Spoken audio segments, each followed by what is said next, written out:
नमस्कार दोस्तों, IC cell से दीपक गोयल डिस्ट्रीब्यूटर के मन की बात में आज फिर आपके साथ हैं और आपसे बात करना चाहते हैं। आपकी हमको बहुत सारा प्यार मिला, बहुत सारे कमेंट आए, कुछ कंपनी वालों के भी फ़ोन आए।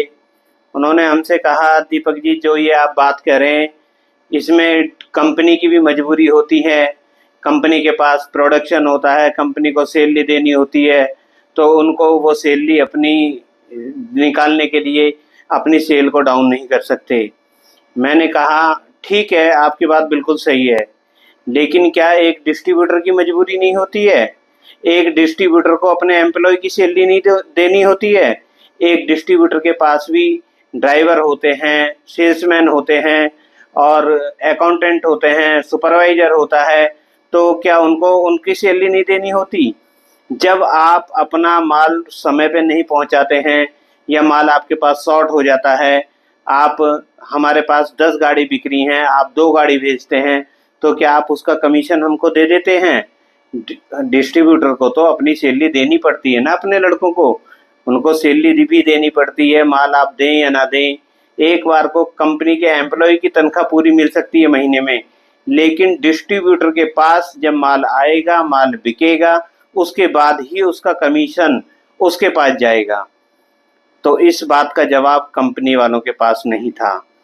मैंने कहा आपको डिस्ट्रीब्यूटर समझना चाहिए, डिस्ट्रीब्यूटर बनाते वक्त आपको पहले डिस्ट्रीब्यूटर से कम डिस्कशन करना चाहिए। ऐसा बहुत सारी कंपनी हैं जो डिस्कशन ही नहीं करती हैं और गुमराह रख के दूसरा डिस्ट्रीब्यूटर बना देती हैं।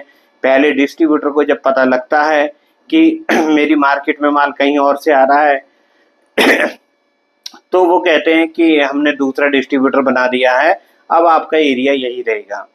तो डिस्ट्रीब्यूटर की इतनी सारी समस्याएं हैं जिनका कोई समाधान नहीं है, जिसके समाधान के लिए ही हम ये बातें कर रहे हैं, ये मन की बातें हैं। इससे पीड़ित हर डिस्ट्रीब्यूटर शायद हो सकता है। कुछ कमियां हम डिस्ट्रीब्यूटर के अंदर भी रहती हैं, क्योंकि हम जब काम आता है तो हम कोई इंक्वायरी ही नहीं करते। हम ये ही नहीं देखते कि मार्केट में कोई और भी बन गया है, नहीं बन गया। हम सबको स्ट्रांग होना पड़ेगा, एक कंपनी पे निर्भर नहीं रहना हमको। हमको रहना है कि अगर एक कंपनी जाती है तो हमें कोई फर्क नहीं पड़ता, हम बिजनेस पूरा कर लेंगे।